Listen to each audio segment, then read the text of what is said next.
Bridgerton just came back for its 4th season to adapt a book with one of the most horrifically ill-handled scenes I have ever had the displeasure of reading. But it's also Cinderella for some reason. So today, I'm gonna give you all my thoughts on how this 25-year-old book is aged like milk and what Netflix did about the smell. Since 2020, Netflix and Shondaland have been taking each of Julia Quinn's period romance novels and turning them into a single season of spicy, historically inaccurate, but very fancy television. Every book in the series zeroes in on the love story of one of the 8 Bridgerton siblings, and while the first 2 seasons followed the book order, last season they skipped over Benedict, presumably because they were ready to let Nicola Coughlan look super stinking pretty. Benedict, the second Bridgerton son, has kind of become a fan favorite because while both the show and book version are described as a rake, Netflix has broadened his raking preferences.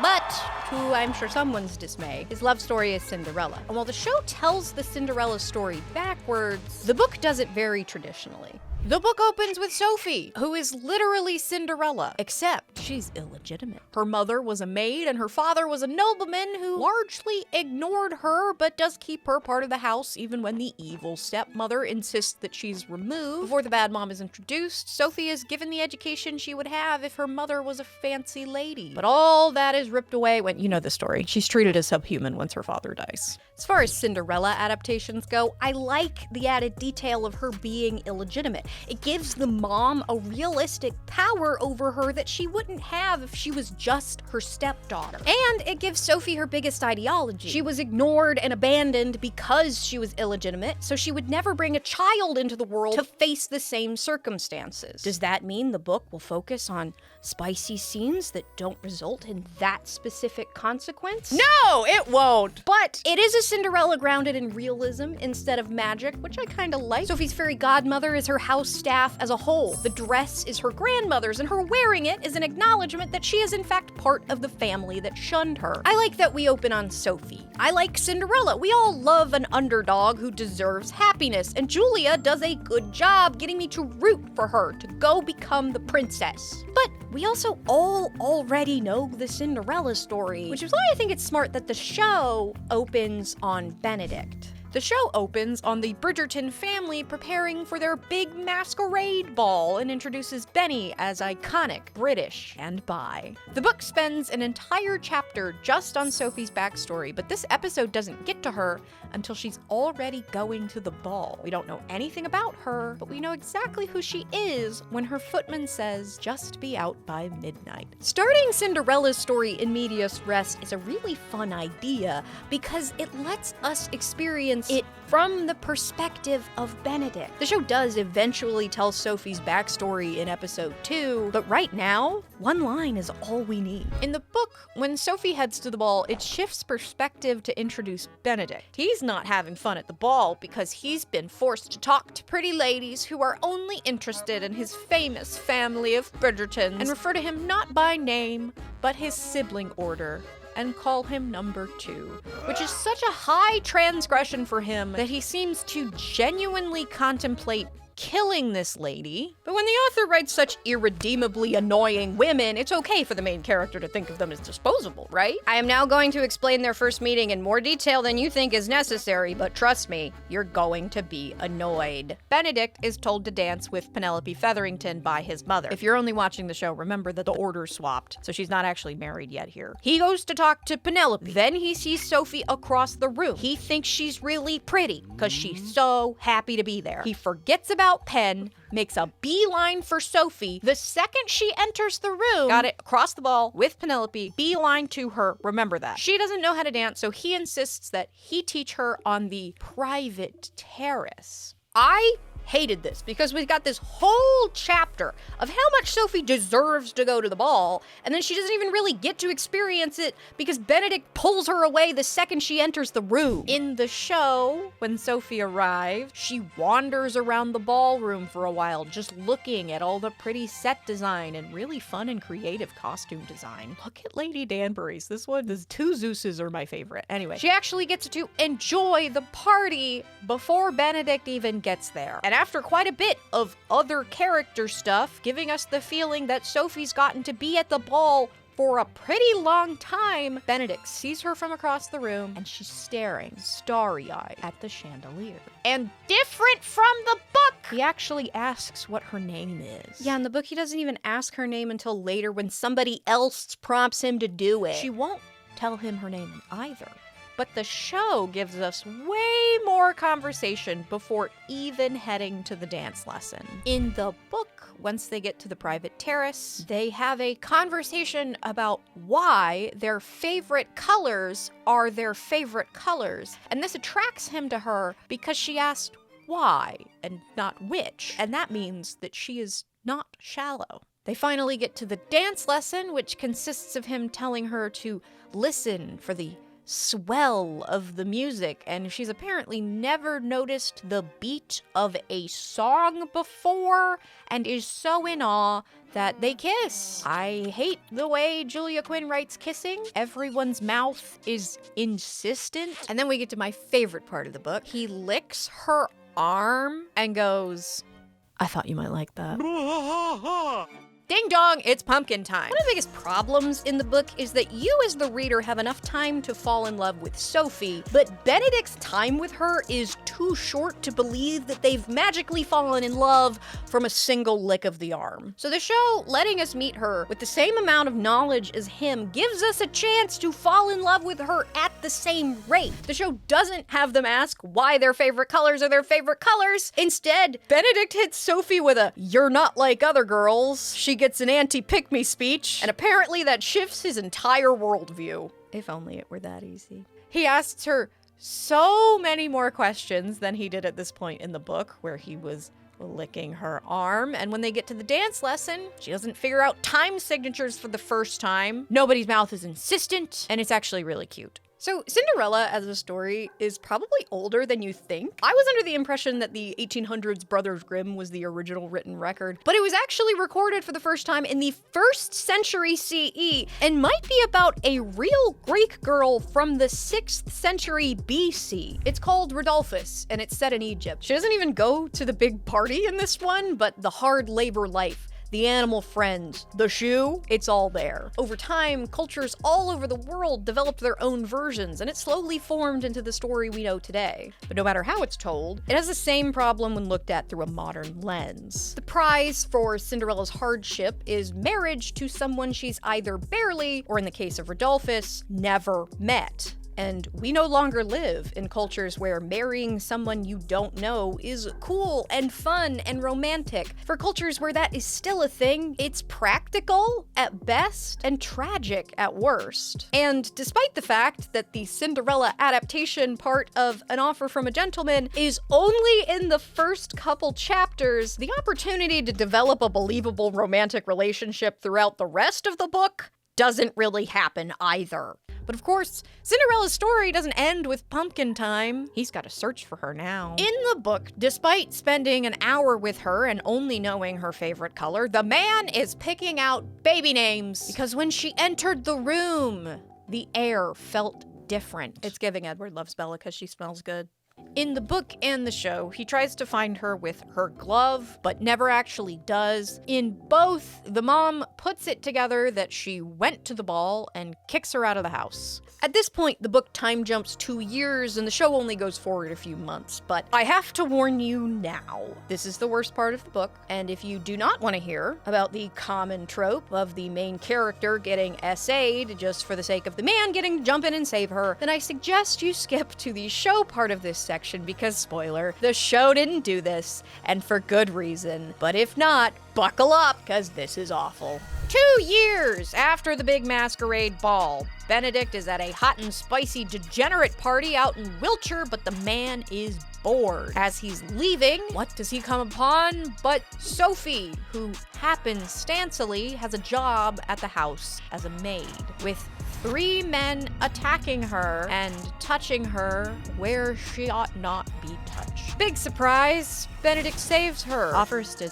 take her away and get her a job at his mom's house. I made a Twilight joke earlier, and I'm pretty sure this almost happens in Twilight, but it's a really common trope in romance. And this one in particular has no weight to it. Sophie is as bothered by this as she would be if somebody stepped on her toe. It's as if this is something she expected or was used to, but we're told that this has never happened to her before. There's also a lot of emphasis thrown on how much worse it could have been if Benedict hadn't stepped in. But you aren't just magically not traumatized because it didn't go as far as it could have. It still went too far.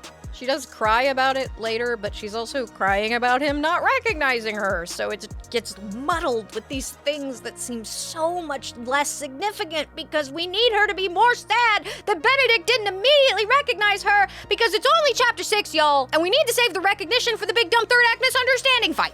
On a much lighter note, she has a bob at this point, which the show didn't do, but I kind of wish they did because I love a bob. I much prefer the way the show implies that something untoward might be about to happen to this other maid and has Sophie be the one to step in to save her, with Benedict coming in to back her up in the fight she started. Is this a little more cringe girl boss energy? Sure, but I will take girl boss over that any day. Also, this event happening, despite how awful it is in the book, is the plot point that gets Sophie and Benedict back together, but they have it flipped around to, one, avoid the terrible predictable trope, and not have to face any of the added traumatic weight that the book didn't even try to address. But to keep the characters together for longer, in both versions, they end up stuck at Benedict's cottage for a while. In the show, it's because he gets cut up in the fight, but in the book, he's just got the sniffles. Sophie nurses him back to health, of course, and they get to the falling in love part. For book Benedict, that involves contemplating burning the ugly dresses, which are the only clothing she has access to, just to have an excuse to buy her something she looks hot in, demanding that she leave to keep him from yanking her on the bed, insisting that she can't be a servant because he's down, and my favorite, hiding a hard object under a tea tray and climbing out a window to jump in a cold lake.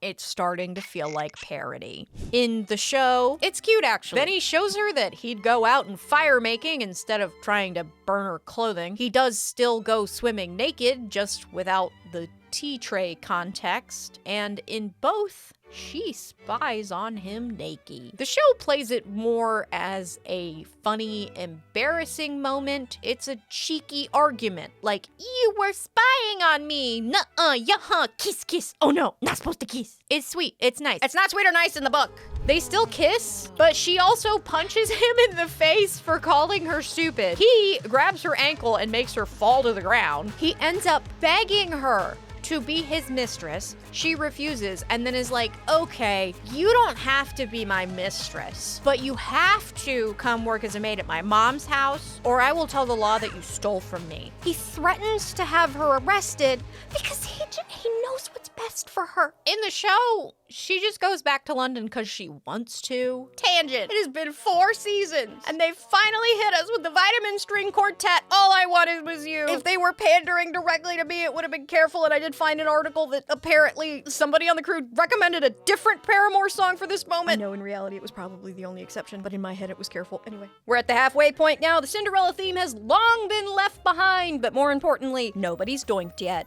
So we gotta get to that. In both versions, Sophie starts working at the Bridgerton house, and she is beloved by both the family and staff. Huzzah! But in the book, they're making out in the garden. Sophie's refusing to communicate why she won't be his mistress, and Benedict keeps taking this as rejection. But oh no! The bad mom now lives next door! Benedict finds Sophie hiding from bad mom, scared and vulnerable, so he takes her back to his house. And the book gets its first spicy scene, and it is fictional. To be fair, there is an ophthalmologist-style question exchange, which is a lovely and communicative practice for doinking, but then he has to bite his hand to keep away the pinnacle because he's really into maiden heads. I didn't mention that Book Sophie can drive a horse wagon thing. She pinnacles too because this is fiction. He assumes this means that she's his mistress now, which makes Sophie feel awful. So she finally explains her ideology of not wanting to bring a child into the world to face the same circumstances she did.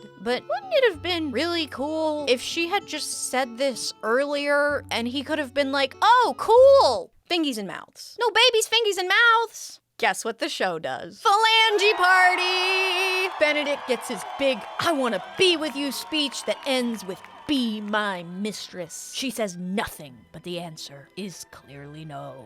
It's probably obvious by now that these books are trash, but they're lovable trash. What does take me out, though, is the 2001/19th, 18th century ideals placed on virginity. The burning desires of all the characters relies on everything being forbidden, which is fine. There's fun in that, but I cannot disconnect that sensibility from where it derives. If you're not familiar, before the advent of DNA tests, you could know for sure if a child was a mother's because you could witness her give birth. But there was no way to know for sure who the father was, unless that woman only partook in acts that make babies with one person. So society, men, guarded the womb so that they could know for sure. And if your womb wasn't sufficiently guarded, you faced social consequences, shame, and a life like Sophie's for your children. But if you lacked a body that could make life, you were allowed to be a rake, because no one can prove if that child is yours. And I get that you can't completely remove those ideals from period romance when usually half the plots revolve around the threat of someone being ruined, but I can't say I'm partial to centuries of control over women's bodies. That does not give me burning desire. The book has an interesting concept to springboard off of, but never really tries to jump.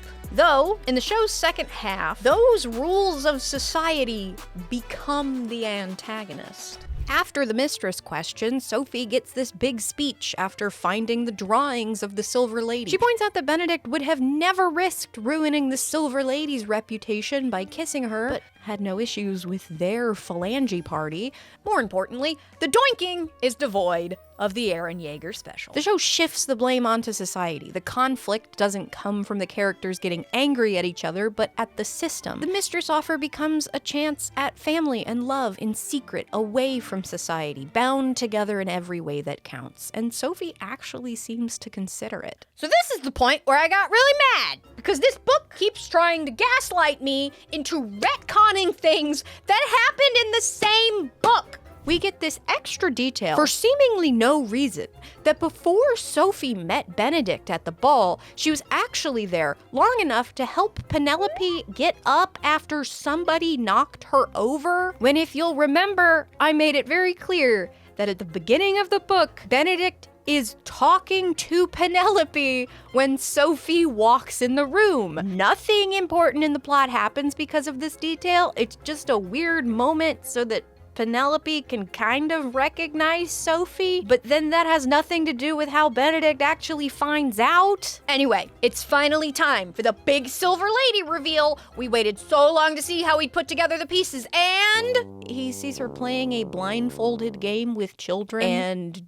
recognizes the bottom half of her face. A whole book of lead up for that. But he's big mad because we've made it. It's the big dumb third act misunderstanding fight. Sophie flees the big dumb fight, but oh no, the bad mom spots her and has her arrested for stealing shoe clips when she left the house originally.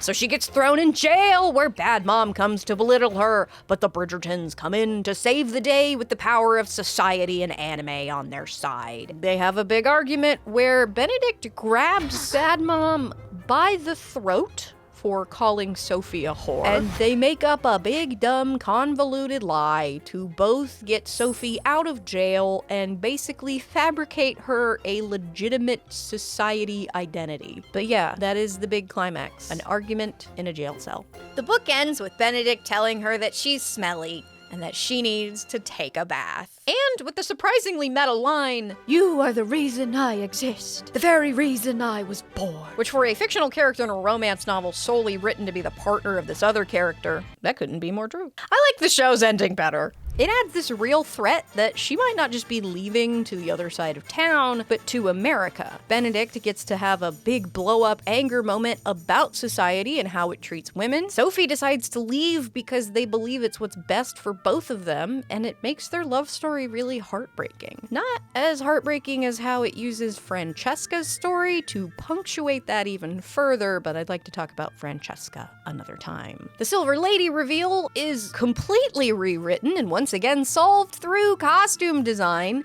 They add this detail with her mother's necklace that's mostly covered by her clothing when she's around Benedict, and he ends up finding it right as she's leaving, triggering his memory of it on the Silver Lady. It's telegraphed from a mile away. It's better than the blindfold. Oh, and he's not horrifically angry with her for no reason. Let me adjust my bubble sleeve. These are not comfortable. They're made of UVA foam. I made this in COVID. It's my fancy dress costume. I'm going to the masquerade. But arrested. The show has her go to trial, moving the confrontation out of the jailhouse and extending the conflict out to take up the entire final episode. Benedict is given an actually good reason to be so enamored by the Silver Lady because she saw him, not just his place in society. Julia seemed to be on track with that at the start of the novel, but then abandoned it for air quality discrepancies. The show does the bath scene too, but he doesn't tell her that she's smelly, and scrub-a-dub-dub, they do stuff that can't make babies. Sophie finds her father's will on her own to discover Bad Mom did an embezzlement on her dowry,